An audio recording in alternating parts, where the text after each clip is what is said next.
10টায় আমি পার্কে চলে আসলাম। এসেই দেখি ম্যাম তো এখনো আসে নাই। ম্যাম তো আমার অনেক আগেই চলে আসার কথা, কারণ ম্যাম তো আমার আগেই বাসা থেকে বের হয়ে আসছে। আমি কোনো ভুল ঠিকানায় চলে আসলাম না তো। আবার ম্যামের SMS চেক করলাম, তারপর চেক করে দেখি এই ঠিকানায় দেওয়া আছে। আমি তো ঠিক জায়গাতে আছি। তাহলে ম্যাডাম আসলো না কেন এখনো? তাই ম্যামকে আমি ফোন করলাম, কিন্তু এ কি, ম্যামের ফোন তো বন্ধ। আমি কিছুক্ষণ ম্যামের জন্য অপেক্ষা করতে লাগলাম আর ম্যামকে ফোন দিতে লাগলাম।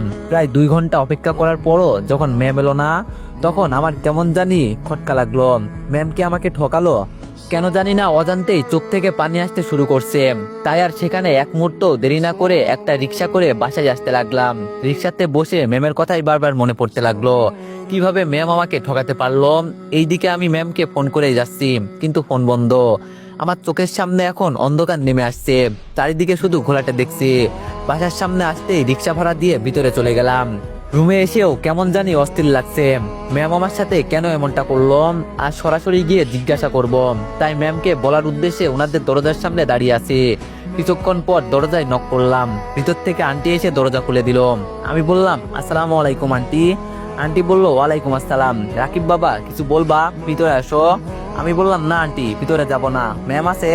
আন্টি বলল, না তো, সেই সকালে বের হয়ে গেছে, আর তো ফেরেনি। আমি বললাম, কি বলেন আন্টি, এখনো ফেরেনি? আন্টি বলল, না তো, কেন, কিছু হয়েছে? আমি বললাম, না আন্টি, কিছু হয়নি, আপনি দরজা লাগিয়ে দেন, আমি গেলাম। বলেই আমি আবার আমার রুমে চলে আসলাম। ম্যাম সকালে বের হয়ে গেছে, এখনো ফিরে আসেনি। আবার আমার সাথে দেখা করতেও যায়নি। ব্যাপারটা কি? রুমে এক মুহূর্তও মন টিকছে না। তাই আবার ম্যামকে খুঁজতে বেরিয়ে পড়লাম। কোথায় খুঁজবো জানি না, তবুও বেরিয়ে পড়লাম। প্রথমে কলেজে খোঁজ নিলাম, কিন্তু সেখানেও ম্যামকে পেলাম না। ম্যাম কোথায় যেতে পারে আমার কোনো আইডিয়া নেই। তবুও সারা শহর তন্ন তন্ন করে খুঁজলাম, কিন্তু তবুও ম্যামকে পেলাম না। এখন সন্ধ্যা 7টা, কিন্তু ম্যামের কোনো খোঁজ নেই। আমি রাস্তার পাশে ফুটপাতে হাল ছেড়ে দিয়ে বসে আছি। চোখ দিয়ে বাধাহীন ভাবে পানি পড়ে যাচ্ছে। হঠাৎ ফোনে টুং করে আওয়াজ হলো, আর সাথে সাথে ফোনটা বের করে SMS-টা দেখলাম ম্যামই SMS করেছে, কিন্তু কোনো টেক্সট নয়, এটা কোনো জায়গার লাইভ লোকেশন। কিন্তু আশ্চর্যের বিষয় হলো, এটা আমার আসল ফোন নাম্বারে পাঠিয়েছে, মানে বাড়িওয়ালার ছেলে রাকিবকে।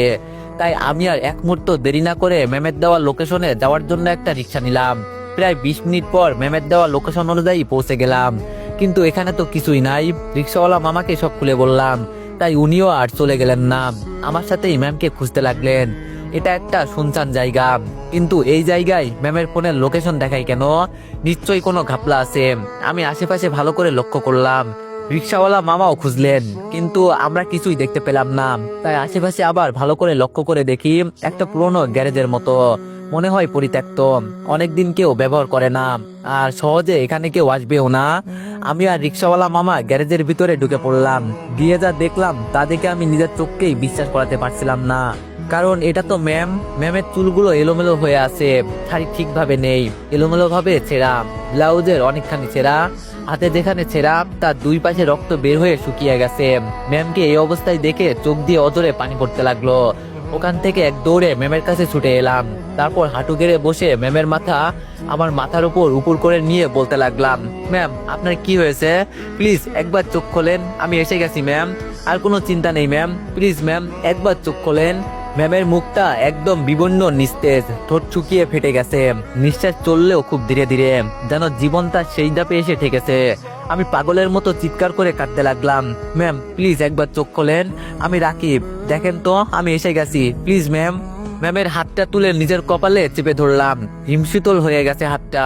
কখনো ভাবিনি আমার এই স্পেশাল মানুষটাকে আজ এভাবে ছিন্ন বিচ্ছিন্ন অবস্থায় দেখতে হবে। রিক্সাওয়ালা বলল, মামা আর সময় নষ্ট করেন না, চলেন ওনাকে নিয়ে হাসপাতালে যাই। রিক্সাওয়ালা মামার কথা একদম ঠিক। তাই আমি কোনো মতে ম্যামের নিতর শরীরটা কোলে তুলে নিলাম। শাড়িটা এলোমেলো ভাবে তুলে পড়েছে। কেউ যে চরম বর্বরতা করেছে তা আর বলার অপেক্ষা রাখে না। রিক্সায় বসে আমি এক হাতে ম্যামকে ধরে রেখেছি, আর এক হাতে ওনার চুলগুলো ঠিক করে দিচ্ছি। মাথাটা আমার কাঁধে হেলিয়ে দিতেই মনে হলো আমি যেন এক মৃতপ্রায় ভালোবাসাকে বুকে আগলে আছি।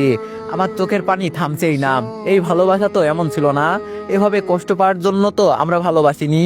হাসপাতালে পৌঁছে ম্যামকে ইমার্জেন্সিতে নিয়ে গেলাম। ডাক্তাররা দৌড়ে এলেন, নার্সরা স্ট্রেচারে করে নিয়ে গেল। কেউ কিছু জিজ্ঞেস করছে, আর আমি শুধু কাঁদছি, বলতে পারছি না কিছুই, যেন গলা থেকে শব্দ বের হচ্ছে না। একজন নার্স বলল, আপনি কি রোগীর আত্মীয়? আমি বললাম, আমি ওনার ছাত্র, আমি ওনার কিছু, আমি ওনার সব। আর বলতে পারলাম না। আমি বাসায় খবর দিয়ে আম্মুকে জানালাম। কিছুক্ষণের মধ্যে সবাই চলে এলেন। ঘন্টাখানিক পর ডাক্তার বেরিয়ে এলেন। ডাক্তার বলল, আপনি ওনার সাথে ছিলেন? আমি কাপা গলায় বললাম, জি আমি ছিলাম।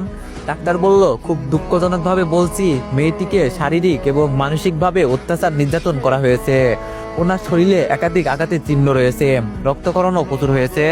কিন্তু আমি বললাম, কিন্তু কি ডাক্তার, প্লিজ বলেন, বাঁচবে তো? ম্যাম বাঁচবে না।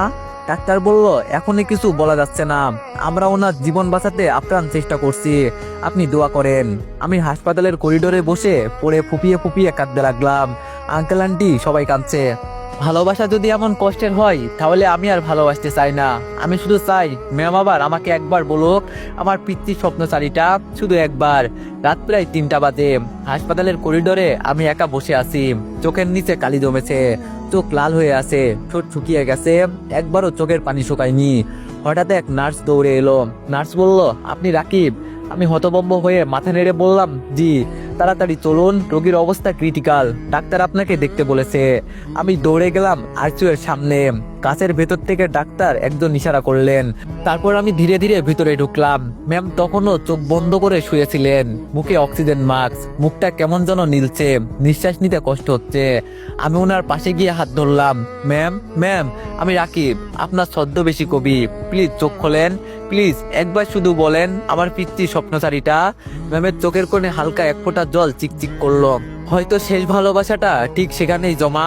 ধীরে ধীরে ঠোঁট নড়ল, কণ্ঠে ভেঙে ভেঙে বললেন, রাকিব তুমি ছদ্মবেশী কবি, তুমি তোমার ম্যামের সব ছিলে। অনেক কষ্ট হচ্ছে। আমি কাপা গলায় বললাম, না ম্যাম প্লিজ, আমার জন্য একবার বাঁচেন, একবার। আমি আপনাকে ছাড়া বাঁচতে পারবো না, প্লিজ ম্যাম। ম্যামের ঠোঁটে অল্প হাসির রেখা ফুটে উঠল, চোখে তীব্র বিষণ্ণতা। তারপর বলল, রাকিব, জীবনটা হয়তো আমাদের জন্য ছিল না, কিন্তু বিশ্বাস করো, তোমার ম্যাম শুধু তোমাকেই ভালোবাসে, আর সারা জীবন তোমাকেই ভালোবাসবে, শুধু তোমাকেই। এই কথা শেষ হতেই মেশিনের বিপ শব্দটা থেমে গেল। এক লাইন সোজা টোন, একটা জীবন থেমে গেল। আমি বোবা হয়ে গেলাম, কিছুক্ষণ বিশ্বাসই করতে পারছিলাম না। হঠাৎ এক চিৎকার করে উঠলাম, ম্যাম প্লিজ না। আমি ওনার নিতদেহটাকে জড়িয়ে ধরলাম। নার্সটা আমাকে ছাড়িয়ে নিতে চেষ্টা করছে, কিন্তু আমি আঁকড়ে ধরে কাঁদছি। আমি বললাম, কেন চলে গেলেন ম্যাম? আমি তো এসেছিলাম, আমি তো প্রতিজ্ঞা করেছিলাম সব কষ্ট দূর করে দিব। আপনি শুইয়ে দিলেন আমার সব স্বপ্ন। আমি ভালোবাসা চেয়েছিলাম ম্যাম, আপনি তো আমার গোটা পৃথিবী ছিলেন। আপনি যদি না থাকেন তাহলে আমি কার জন্য বাঁচবো? ম্যাম প্লিজ একবার চোখ খোলেন, আপনার ছদ্মবেশী কবি আপনাকে ডাকছে ম্যাম। আপনি তো বলেছিলেন আমাকে দেখা মাত্রই আপনি আমার চোখের দিকে তাকিয়ে হারিয়ে যেতে চান। আমি তো আপনার সামনে, আপনি আমার চোখের দিকে তাকাচ্ছেন না কেন ম্যাম? আপনি এরকম করলে আমিও কিন্তু অভিমান করে দূরে কোথাও হারিয়ে যাব ম্যাম, আর কখনো ফিরে আসবো না ম্যাম। প্লিজ চোখ খোলেন না ম্যাম। বলে কাঁদতে কাঁদতে আমি হাঁটু গেড়ে পড়ে গেলাম। চোখের পানি আর গাল ভিজে যাচ্ছে। ম্যামের নিতদেহটা নিজের বুকে চেপে ধরলাম। আমি বললাম, একবার বলুন ম্যাম, আপনি অভিমান করেছেন, আমি কি কোথাও ভুল করেছি? আমি তো শুধু আপনাকে ভালোবেসেছিলাম, কেন এমন করলেন? ঘরের বাতাস ভারী হয়ে উঠেছে। হাসপাতালের সব নার্স ডাক্তাররা পর্যন্ত নীরব, কাঁদছে সবাই। ম্যামের দেহটা যখন মর্গে নিয়ে যাওয়া হচ্ছিল, আমি দরজার সামনে দাঁড়িয়েছিলাম। একবার স্পর্শ করার অনুমতি দিচ্ছিল না কেউ। শেষবারের মতো গেট দিয়ে ওনার দেহটা বেরিয়ে যাওয়ার সময় আমি চিৎকার করে কেঁদে উঠলাম আর বললাম, ভালোবাসি ম্যাম, খুব ভালোবাসি, এত ভালোবাসি যে আপনি ছাড়া আমার কোনো কবিতা লেখা হবে না ম্যাম। ডাক্তার এসে বলল, আজকে আপনার লাশ নিয়ে যেতে পারবেন না, পোস্টমর্টেম হবে, তারপর কাল এসে নিয়ে যাবেন। তাই আমরা সবাই বাসায় চলে আসি। কিন্তু ভাগ্যের কি নির্মম পরিহাস, সেই দিন রাতে ট্রান্সফরমার পুড়ে ব্লাস্ট হয় আর হাসপাতালে আগুন লাগে। খবর শোনা মাত্রই হাসপাতালে গেলাম। কোনো লাশেরই কিছু চেনা যাচ্ছে না। কোনো রকম শনাক্ত করে ম্যামের লাশ বাসায় নিয়ে আসা হলো। শেষবারের মতো আর ম্যামের মুখটাও দেখতে পেলাম না। কতটা হতভাগা আমি। ম্যামের কবরটা আমাদের বাসার পাশেই দেওয়া হয়েছে, যেটা আমি আমার রুম থেকে বেলকনিতে গেলে স্পষ্ট দেখতে পাই। এখন প্রতিদিন রাতে বেলকনিতে গিয়ে আমি কিছুক্ষণ দাঁড়িয়ে থাকি আর ম্যামকে কবিতা শুনিয়ে আসি। এভাবেই কাটছে আমার বোরিং লাইফ।